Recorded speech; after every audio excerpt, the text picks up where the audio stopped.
Okay, little pop quiz here. We do this from time to time. I want to keep you guys on your toes out there. Um, this seems like a simple one, but it's a little more complex than it may appear at first level. But here we go. Go right into it. Is it America's vital national interest to make sure that we protect our interests worldwide? Should we, or put another way, should the United States form policies designed to benefit our country and to protect our way of life and to protect our economic freedom? Should we do that? Yes or no? Very simple question here. Doesn't require too much. Okay, obviously the answer should be yes. Obviously we should. It shouldn't even be a question. Naturally, that's what we should do. Why is it then that the almost the opposite seems to be going on? Western recklessness, and by Western, I primarily mean the United States, but as you'll see in today's episode, not entirely just the U.S. Something close to just insanity is going on in how we're conducting our affairs, especially as it relates to the Russia-Ukraine war, which is bad on its own right. But we're doing, it seems, everything in our power to jack this up and make it even worse. And I need some help to untangle all this mess today. So we're calling on a favorite of the show, Jason Beardsley, former Trump administration advisor, current the director of Veterans Initiatives at Stand Together, and a former combat vet himself. Can't think of anybody better, Jason. Thanks for coming on the show to help us out today. Always great to be here with you, Colonel. And things get ever complex as the world turns. Yeah, and you look, I get it, Jason. I mean, the world is complicated. It always has been. It's never been anything besides that. But at least I would say through at least much of our history, we've had wise statesmen, even some who were like cold-hearted sometimes, but would take actions that, like, even though I want this to happen, a basic analysis of the conditions say that we're not going to be able to get there. So instead, we're going to have to cut bait and go this direction here, even though we don't want to, but it's just what we have to do. That has generally predominated, though it seems like in recent couple of decades, it's been starting to fray. But right now, it's like in free fall. Well, there's a couple of factors at play. I think a president is typically going to look for a solid victory when they can achieve one, but when they can't achieve the solid on the ground type victory, it's also been important in the last 20, 30 years, as you're sort of pointing out, that the public relations victory, the PR, the sort of spin actually happens, or I'll call that a perception victory. If we say everything's great or everything's fine or on the up and up, oftentimes, that's enough for an audience to walk away having seen the seal of the White House or the Department of Defense and the calm demeanor of our statesmen and leaders saying, hey, things are good or things are getting better or the world is chaotic, but we're doing the best we can.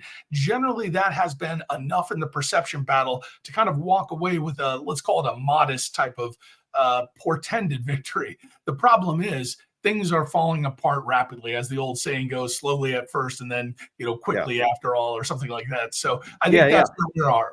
And, I think that as you bring that up, I mean, that brings to mind the most recent debacle, which graphically showed exactly that dynamic you just showed about a gradual deterioration and then a sudden collapse with our situation in Afghanistan. For 20 years, we kept having this fiction of the seal of the White House and the seal of the Department of Defense, the stars of all these generals and secretaries of whatever claiming, things are on the improvement. The Afghan government is, getting rid of corruption. The Afghan army is standing on their own. How many times do we hear that phrase until it literally collapsed in a few days in August of 2021 for very predictable reasons, because the reality on the ground never matched the rhetoric up there. We have a similar dynamic unfolding before our eyes right now in the Russia-Ukraine war situation. But this time, Jason, the stakes are much, much higher. Now, I would argue that the situation with Afghanistan, as bad as some of these images were,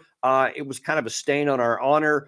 But what? I mean, honestly, a few weeks after all of that finished up and everybody kind of shook their dust off their hands and moved on, everybody turned around and went on with whatever was next, because it didn't have any real implications and ramifications for our security at all. So it was easy to forget. This situation is starting to look really troubling, because it seems like our leaders across the West are trying to provide that same level of fiction and statements to try to eke out a information victory, not realizing that they're actually setting the stage for a potential catastrophic outcome this time that would affect us, unlike the last one.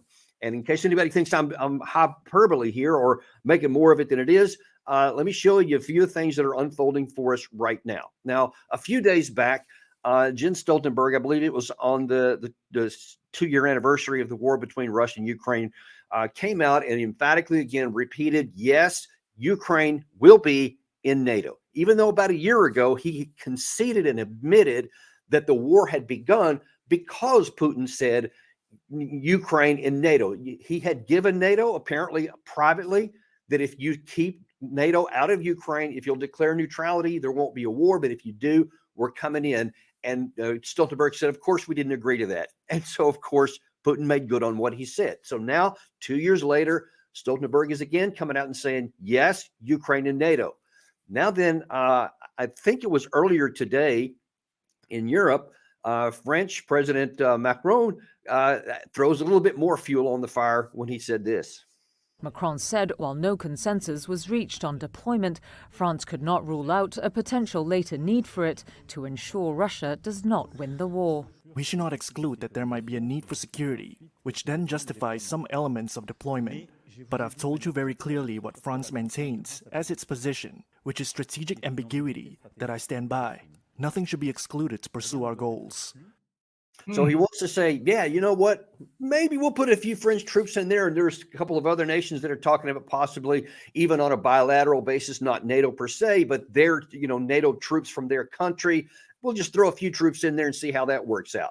Now, I'm going to show you one other clip here in just a second. But before I do, I want to mention that in our show, I think it was yesterday, we showed Ben Hodges, who has been a strong advocate of giving Ukraine everything that they ever wanted, everything that we can do so that they can take Crimea. That's always been his thing. He says that's the center of gravity. We need to take Crimea. He thought they were going to have it last year. It didn't happen. Now, in light of what Macron just said, in light of what Hodges said just a couple of days ago, again reiterating Crimea, it's instructed to go back to what Vladimir Putin said 2 weeks before the war started, when this same Macron had gone to visit him in a last-ditch attempt to negotiate an end. You may remember this. It was quite famous at the time that because Macron went to Moscow itself to visit with Putin. Well, after that conversation, Putin had this to say. Now, as you listen to him, think about in light of what Hodges, Stoltenberg, and Macron have just said in the last few days. Я хочу еще раз все-таки подчеркнуть это. Я говорил, но мне очень бы хотелось, чтобы вы меня услышали все-таки в конце концов. И донесли это до своих читателей, зрителей и пользователей в интернете. Но вы понимаете или нет, что если Украина будет в НАТО и военным путем будет возвращать себе Крым, европейские страны автоматически будут втянуты в военный конфликт с Россией. Конечно, потенциал объединенной организации НАТО и России несопоставим. Мы понимаем. Но мы даже и понимаем, что Россия одна из ведущих ядерных держав. По некоторым компонентам, по современности даже многих опережает. Победителей не будет. И вы окажетесь втянутыми в этот конфликт помимо своей воли. И вы даже не успеете глазом моргнуть, когда будете исполнять пункт 5 Римского договора. Господин президент, конечно, не хочет этого развития. И я не хочу. И я не хочу. Поэтому он здесь и находится. Okay, so that dynamic still exists today. Russia is still the largest nuclear weapon state on the planet. No nuclear weapon state is going to allow its forces to be driven from the field. We certainly wouldn't. That's why we have a nuclear deterrent. Russia has the same nuclear deterrent. So why, tell me, Jason, are we pushing back up against this when it looks like for all intents and purposes, Ukraine has past tense already lost a conventional war? Why would we want to make that worse by pushing a risk that it turns nuclear? Yeah, this is a fascinating series of clips there. I mean, we used to have what statesmen referred to as the Great Game. You mentioned Afghanistan before, and that's where empires kind of spoiled their efforts and their energies on the plains of Afghanistan, which was not critical to their empires at the time, but was exhausting for resources and battlefields, and everybody lost in the plains of Afghanistan. So we entered what you might consider our little foray into the Great Game, and similarly had a retreat that was somewhat humiliating. And now what you see is the statesmen preparing to move that chessboard, that Great Game, onto the doorstep of Russia. And when whether it's Putin or whether it's Macron or Jan Stoltenberg talking about Crimea, what they're really threatening is a war of rhetoric, right? Because the hard truth is the cold facts on the ground will dictate what happens in a hot war, tanks on tanks, jets on jets.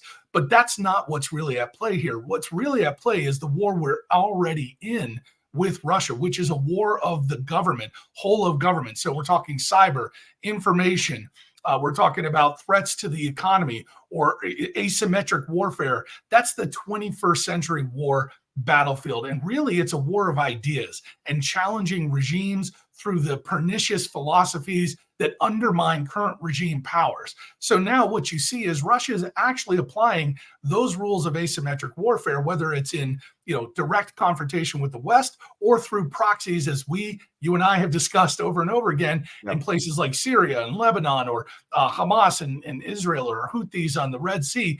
And so the engagement of war is already happening.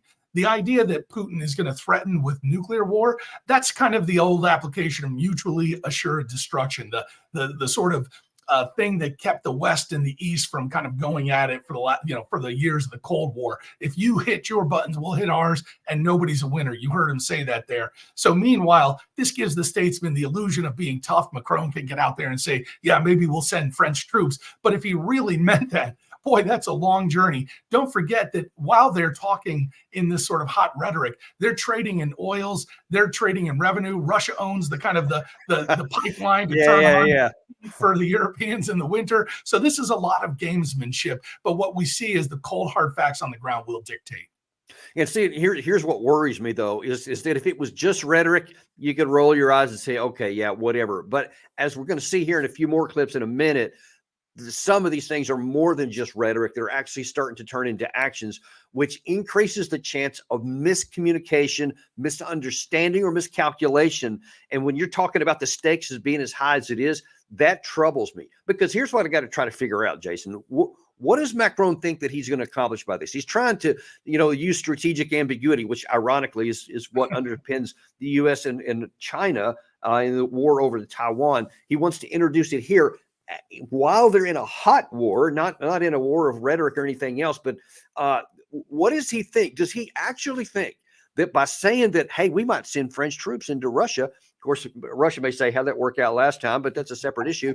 But does he think that Putin's going to go, oh, damn, I didn't think about that. All right, boys, pack it up. Let's head back. What does Macron think he's going to accomplish? Well, first of all, you're very right to point this out. This is a significant posture stance when he uses the term strategic ambiguity. As you pointed out, that's an application of a different policy we're using in Indochina and the Pacific to kind of keep China at bay. And the idea that we might instigate that or instantiate that while we're in the middle of this kind of simmering war between Ukraine and Russia is frankly ludicrous. I don't think the Russians take it that seriously. But what it does, to your point, is it threatens the mishappenstance. What might happen should an incident spill over, or an airliner becomes downed, or God forbid some missile strays into a third country or a NATO country. So the point is, using this rhetoric, as you point out rightly, is not just about words.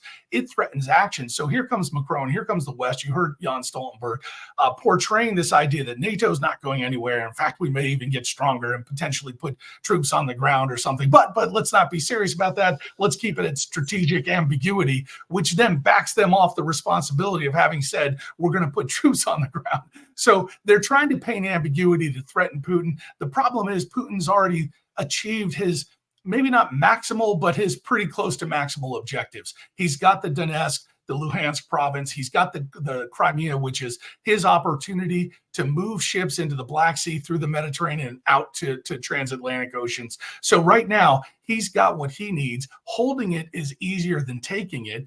Taking it, which is what the West would have to do, which is what Ukraine would have to do, is a daunting prospect and one that does not bid well for NATO or the West. So all you're seeing right now is a sort of a last-ditch effort, if you will, for NATO to place what I think is a PR spin on top of this thing, throw some F-16s at it, pretend that we've done our job, probably recognizing that we're at a negotiated settlement, close to it, and they're trying to get the maximum deal at the table possible. This is So let's go down that path here, because we've now shown the rhetoric, right? That's what the things that have been said. But then here's what the actions are on top of that. So first of all, not many people in the West are even aware of this, because everybody's focused on what's happening on the ground in Ukraine. They haven't noticed what's also happening on the ground in Western Europe, in the NATO countries, as our NATO ambassador brought to our attention. It's actually 90,000 NATO troops exercising together to prepare for various contingencies, most notably to prepare for any sort of Russian incursion on NATO territory. NATO allies have come together to reinforce and fortify the eastern flank. We're moving troops to the eastern flank. We're enhancing our deterrence and defense and sending a very strong signal to Russia that he should never consider touching NATO territory. Very strong signal to Russia that he should not do this, because he's definitely thinking about it. He would love to just leap it. Oh, hang on a second. He doesn't really want to go into a 32-member alliance. But anyway, we'll just not worry about that. Even though there's no threat of that, we're going to put that up. But that's what Russia's seeing. They're seeing your actions, your verbs. And now that here's some actions on our border, again, close to us. And now then, speaking of F-16s,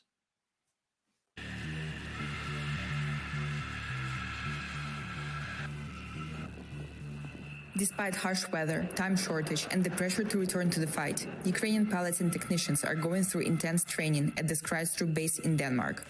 Well, combat experience is a thing that is really hard to overestimate, but still it is a really condensed program. I think the biggest boost here is not that combat experience, but the motivation to go back and keep fighting. It is really a super fun jet to fly. I'm not saying that MiG that I flew before is super boring, but the F-16 is definitely more agile. It feels like the jet wants you to fly it more aggressively. So, yeah, we'd love to fly jets more aggressively. So the Putin sees, all right, first of all, here's your rhetoric. Here's your forces now, large numbers close to my border. Now your airplanes, your jets are about to enter the fight here. And then to sort of underscore that, Vladimir Putin again sends his own message, because like you said, a lot of this stuff is on the information level. So Vladimir Putin gets on board one of their supersonic nuclear bombers. I believe it's on the same day that the ambassador made that comment about the operations that are going on, the exercises. And so he flew all over these areas where he's kind of pulling his George Bush and his famous landing on the aircraft carrier. Not sure if that's what he was shooting for, but he's trying to look tough, I'm sure. But the point being that he's getting in this nuclear bomber and he's flying around areas where he would loose them in the event that we actually go into a nuclear war, to send a message of his own. Again, you just have to say, okay, the actual war going down on the ground here is in its death throes. Right. Ukraine is not going to win this war. We can talk more about that in just a second. But that should be winding down. We should be doing everything we can to cut bait there and say, all right, this was a disaster. It didn't end well.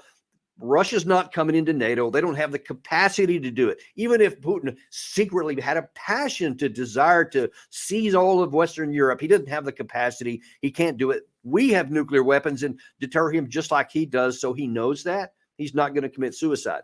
But by doing these kinds of things and pushing the envelope closer and closer to Russia, making these provocative statements backed up with some more actions that play to Russia's fears, I can't think this is a good thing for the West. No, not by a long shot. This is a bit of, again, gamesmanship, bluff, double bluff, and triple blind bluff. When NATO goes out and signals a strong message to Russia, really, in reality, they're signaling a strong message to the West. Get the checks rolling. Let's get Ukraine everything we can. Make sure that the congressmen and senators know that if they don't cut these checks, there's going to be a massive war, and then we're all in it for in for a penny, in for a pound, so to speak. So the idea is, let's get some more money flowing now, so that by the time we wind down the negotiations, we've got a position of advantage. Then, Putin jumps into a nuclear jet and says, "Okay, bluff, let me get your bluff with my bluff. If you want to go that direction, I've got nukes. I've got the second largest nuclear arsenal in the world. So if you want to go there, let's go there." And both of them then kind of meet in the middle somewhere. But here comes the sadness of this consequence. Americans should remember this as we're getting ready to inspire our congressmen or senators to write more checks. we talked about the great game taking place in a field that didn't necessarily matter to the empires. And the point here is the West and NATO are in a place where they're using the Ukrainian lifeblood, the men and the women of Ukraine, the territories of Ukraine, to play this brinksmanship with Russia, the state of Russia, who has at stake their front doorstep, which is Ukraine, their land bridge to the waterways of the South, which means they don't have to drive to the North Atlantic. So it's very important for Russia. It's not very important for the West. And meanwhile, we're exhausting the resources of Ukraine while we're doing this. So before we get too animated, too inspired to crush and go and build and put troops on the ground, we should think very carefully, first and foremost, about our evidence of the last 2 decades of how the United States leadership lies into these positions of maximal resources for absolutely minimal, if any, gains whatsoever. Yeah. Don't get fooled a third time. If you're out there hearing this, if you listen to them in Iraq, okay, fool me once. If you got fooled again in Afghanistan, all right, maybe fool me twice. Don't get fooled again in Ukraine. Yeah. And the new boss, same as the old boss. That's incumbent upon us, the people who are talking about this, upon our viewers here that we are so grateful that we have. But it's not going to be because of any lack of effort by the America's leaders in particular. They're not giving up on this absurd game that you just so aptly described here. And let's take a look at that now. I said we would look back at what's actually happening on the ground in Ukraine. Let's take a look at that. So first of all, I want to show a clip of Zelensky who's saying, look, we're fighting hard in this, but basically it's up to America if we succeed or not. You're basically saying that there will be no new success for Ukraine if there's no new U.S. aid. Essentially, this all depends on U.S. aid. Steps, success forward will depend on USA. Yes. Not defending line, not only defending line. Because if you defend, just defend, you give possibility Russia, push you. Yes, small steps back, but anyway, we will have these steps back. And then he was asked about the losses, and you probably have already seen this absurdly small number he cites here, but he does at least touch on what you said about the cost to the Ukrainian side. 31 тисяча українців загинуло, військових загинуло в цій війні. Ні 300 тисяч, ні 150 тисяч, що там бреше Путін за своїм брехливим колом. Але тим не менш, кожна ця втрата, росіяни загинуло їх 180 тисяч. Всього втрат загиблих і поранених в Росії до 500 в сумі з пораненими. Я не скажу, скільки поранених, тому що Росія буде знати, скільки людей пішло з поля бою. Just on the surface of it, it's just kind of, I would say funny, if not for the deathly seriousness of the situation, but to claim in public that after 2 years of war, your side's only suffered 31,000 losses, and then you say, but because of the lies of the Russians that we've lost up to 300,000, but the truth is that the Russians have lost up to 500,000. The side with sometimes 10-to-1 firepower advantage in the air, advantage in the air defense, advantage in artillery, advantage in every category you want to talk about, has an inverse almost 10-to-1 loss in manpower in casualties. It just defies any logic. Well, the great statement here is the first casualty of war is truth, and so we lost the truth when the first shots were fired. It's not going to be something we'll know for a while. But the point is, remember, Americans lost somewhere around 7,000 to 8,000 troops between Afghanistan and Iraq. And that's devastating in a way, especially when it's every day on the news, what you're seeing. We know the cost and the toll that we have to pay, but don't forget the long-term costs and consequences of injured soldiers, moral injury, PTSD, suicide, alcoholism. Those ripped through a country for years. Don't forget, after the Civil War, we had the whole abolition movement as a response to how many of our soldiers were drunk in their lives because of what they had to do in the horrors of war. So war doesn't end when the shots stop being fired. War ends, a generation or two after the conflict ceases. So what's at risk here is Ukraine's future. And whether it's 30,000, 300,000, or 500,000, thinking of that compared to the toll we paid for 7,000, 8,000, or on 9/11, the 5,000 or so that died in those tragic consequences. We know how painful this has got to be for a society that only has like 43 million people. We have about 330 million. So this for Ukraine is devastating no matter how we stack it up, which is why wise persons in the West who have a heart for the people on the ground, if you really have a heart for the Ukrainian people, Americans love to talk about that empathy. If you're really empathetic or compassionate, we should be pushing, using our money, using our leverage, using our diplomacy to negotiate the settlement that is reasonable, feasible, and achievable. Not the one that's utopian. The utopian one's not going to happen. Exactly. Yeah. And what you just said there, again, I could not have said it better myself. You captured both sides, what we ought to do and what we shouldn't do. And now then we find out that our government is still on the utopian side of what we shouldn't do. And I'm going to let them speak for themselves. First, we have National Security Advisor Jake Sullivan a couple of days ago saying this. Of course, Ukraine can win. Of course, Ukraine has already succeeded militarily in one of the most profound objectives it had, which was to keep the country from falling into Russian hands. It has already done that. And Ukraine can go further in retaking territory that Russia has occupied, but it can only do so if it has the tools that it needs. And that is why the United States needs to deliver the aid package that passed on a massive bipartisan vote in the Senate. The House needs to step up and pass that bill. Okay, I'm going to circle back to this in just a second about the premise behind his statement that all we need now is to just loose that $60 billion and bam, things are going to radically change on the battlefield. That's his premise. But I got a couple things to show you first. Now then, let's go to what the president of the United States, in a similar way, adds his 2 cents. We have to stand up to Putin and pass the national bipartisan bill, the national security bill, supporting Ukraine as they defend themselves against Putin's vicious onslaught. And prove to the world once more, America can be relied on. We stand strong with our allies. We have to remember who we are. We're the United States of America. We keep our commitments. We never walk away from our friends. And we sure as hell don't bow down to Vladimir Putin. So, if we got to risk nuclear war because we don't want to bow down to Putin, I guess that's a small price. Yeah. Anyway, last one here, because this kind of put the bow on all of it here. I believe this was this past weekend. You had Ann Applebaum, who's very well known as being a big hawkster, but kind of speaks for that whole class of people. And when she claims that if we do what you suggested just a second ago of doing what's rational and feasible and have a negotiated settlement to get this off the table at the least cost, she says anything less than Biden's category that we should win will result in this dire outcome. Defeat means the elimination of the U.S. as the security guarantor for Europe. It means that the U.S. is no longer seen as a reliable ally by anybody, by Europe, by Taiwan, by South Korea. It means that not just the Russians, but the Iranians are emboldened, the Chinese are emboldened, all of the North Koreans are emboldened, which has already happened. It means, a real transformation in how people view the U.S. in the world, and that would have enormous security as well as economic implications.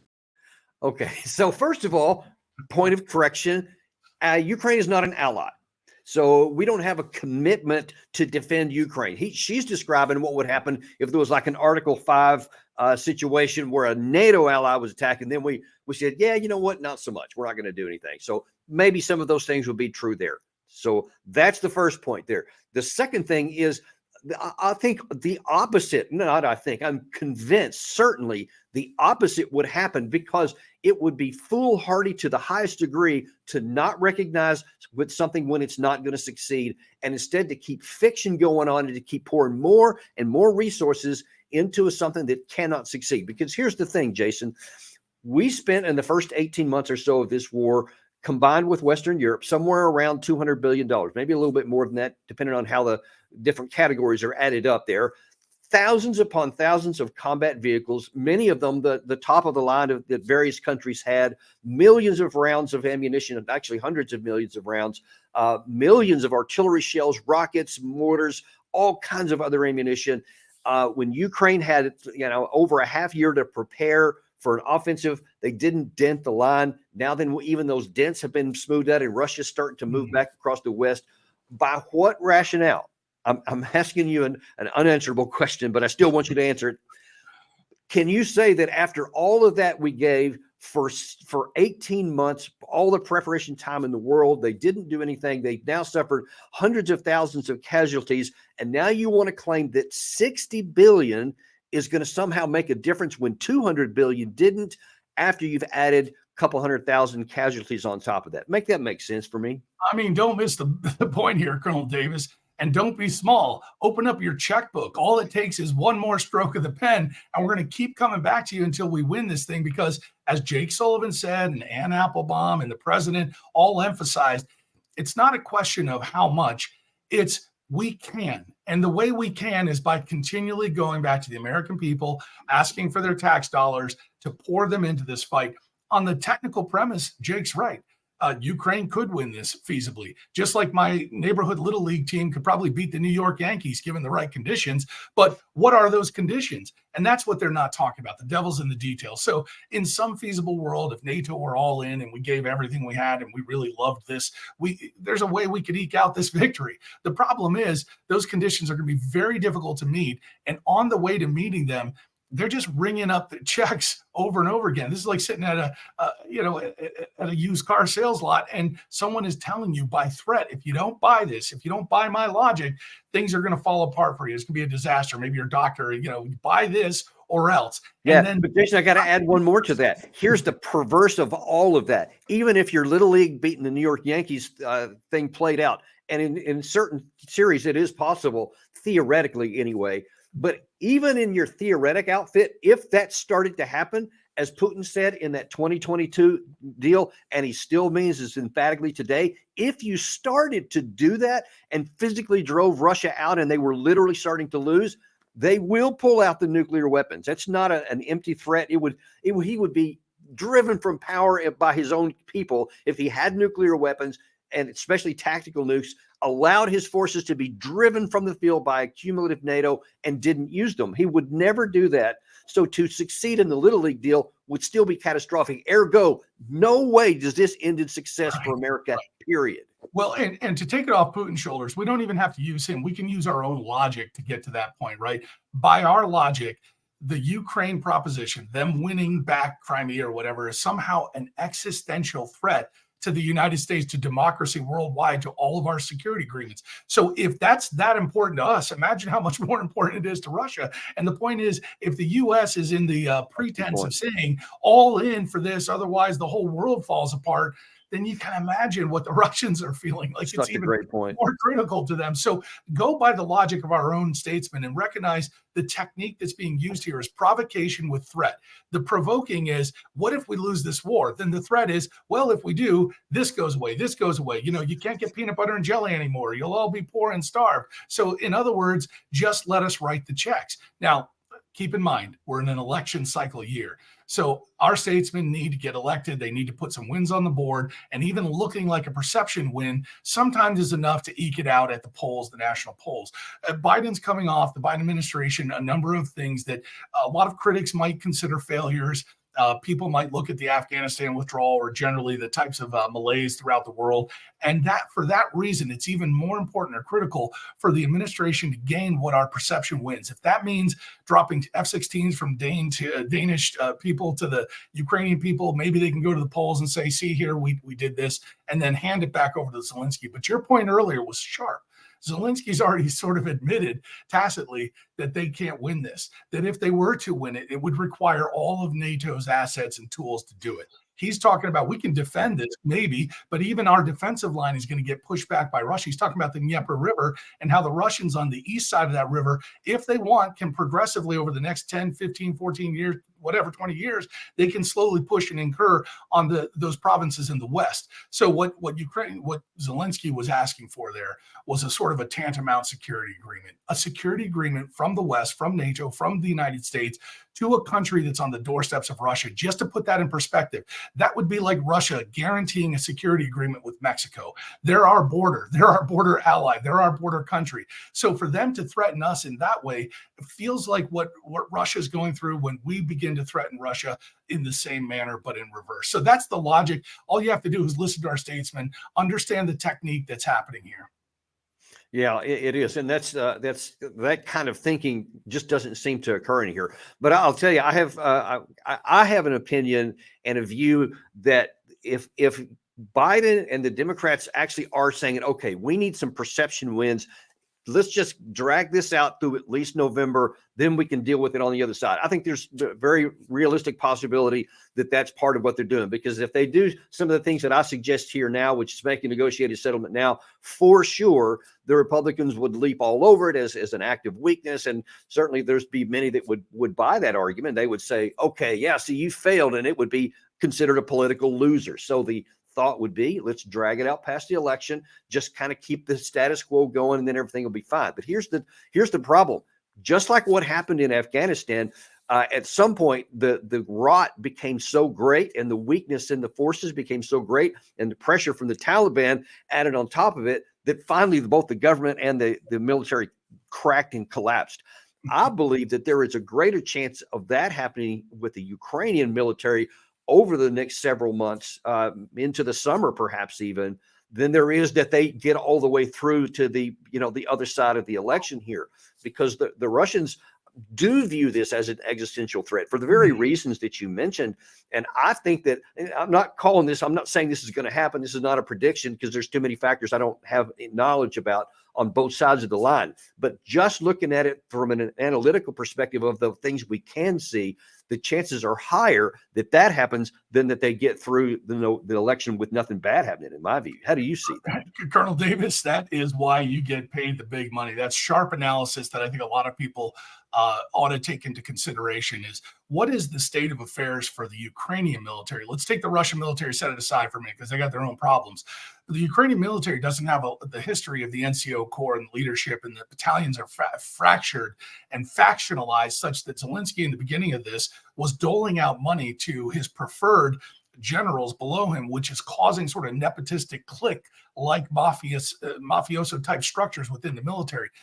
Don't be fooled. This is not a congealed, coherent military that has had a long-standing sort of disciplined background. So what you're pointing to is that when you have a military that's kind of training and becoming professionalized while in the middle of a conflict, the likelihood of sustaining professional growth, discipline, and becoming even more improved is not high unless you have some way to sort of really take time aside to professionalize that. We went through that in our own Revolutionary War when George Washington stood up what was a very undisciplined army, had to bring the Prussians over to help train us. But along the way, there was a lot of slop to that. So again, just like our military, we had to fight from spirit, from tactics that we were adopting at the time. So there is some possibility of it, but it also required tremendous support from the French. So the point here is that analysis you just gave us shows that there is a weakness below the level that most people can see here that goes to the discipline and the heart of how a military engages in combat.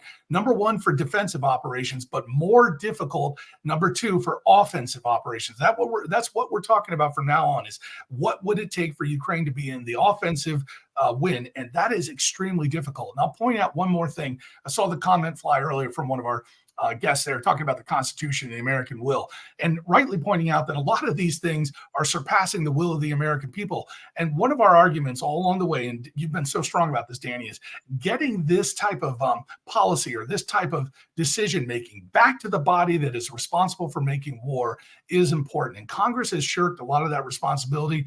They sort of dodged it using kind of tools of statecraft. The president has dodged it. So the point that I think the audience might really resonate with is our politicians are there on our behest, and they serve the Constitution. They don't serve the Poles. They don't serve their whims. They don't serve Zelensky, and they don't serve NATO. They serve us.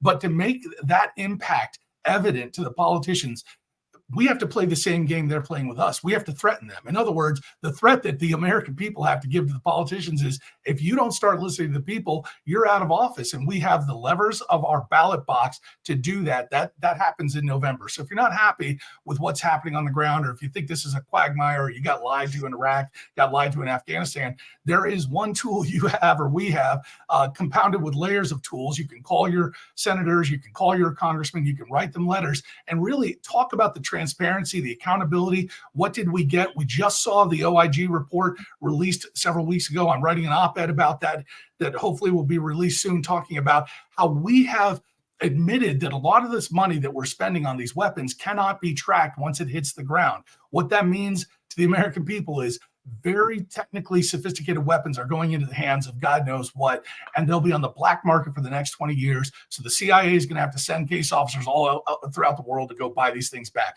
The point is, we can ask for responsibility, we can ask for accountability, but to do that, the American people are going to have to make their voices heard. Yep. And we're going to get that chance. And I would love nothing better for our politicians to say, you know what, out of self-interest, I recognize that's coming. So we're going to do something that makes sense. I'm just not going to hold my breath, but we'll leave it there for now and continue to have you back. Jason, thanks for these great comments. You really had some gems out there today. Really appreciate it. Thanks for coming on. Thanks for having me. And we'll see you next time, crew. We will. We'll see you back very soon, I'm sure. And we value you guys coming. We ask you to like and subscribe and to share this with your friends because folks are like what Jason just had here. It's just stuff you just don't get other places. And we're going to continue to give you the truth that you need to make sense out of what's really going on because we're unintimidated and uncompromised to bring you what you need. Join us later this afternoon at 3:00. We're going to have Tony Shaffer back on again, talking about you may have seen some revelations in the New York Times here recently with the CIA spy war that's been secretly going on in your name without your knowledge in Ukraine, which has implications for our national security. And we're going to have no one better than Tony Shaffer to unpack that. Also, tomorrow we're going to have Doug McGregor back, and you always want to listen to him because he's always got something interesting to say. So we will see you next time on Daniel Davis Deep Dive.